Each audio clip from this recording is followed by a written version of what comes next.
Now we will describe AC panel. Purpose of AC panel is to provide regulated and constant AC supply for signal and track circuits. This is the front view. On the top right corner, serial number of IPS is marked.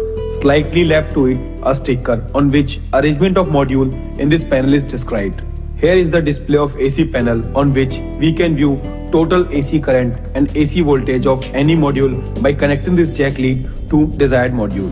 As you are aware with all the modules, now we will describe the module arrangement in this panel sequentially. On the top row, there are the transformer module, one more in lower row. Same row contain two inverters in master and slave configuration and a microcontroller based auto changeover module. Slightly lower, another row where one spare transformer and an inverter module is placed.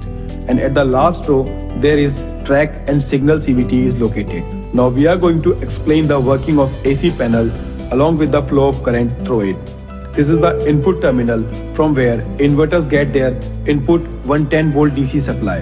For signal, we used two inverters in master and slave configuration and a AVR automatic voltage regulator. This is the microcontroller based auto changeover module. There are three changeover in this module.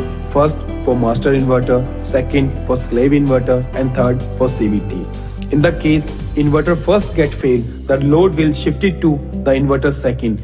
And in case inverter second get failed, the load will shift it to the AVR with the help of this auto changeover module. For track circuit, only one AVR is used.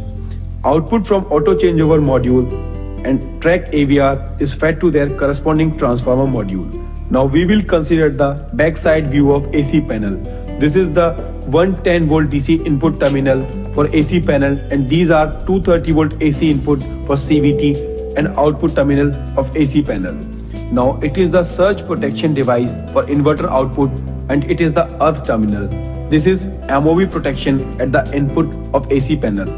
110 volt DC input is fed to the inverter module with this connector and 60 volt AC is received from this connector and given to inverter transformer.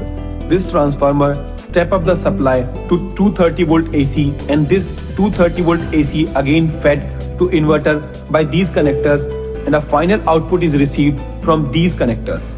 This 230 volt AC is then given to the transformer module by this connector and this transformer provide the final output to signal according to its taping.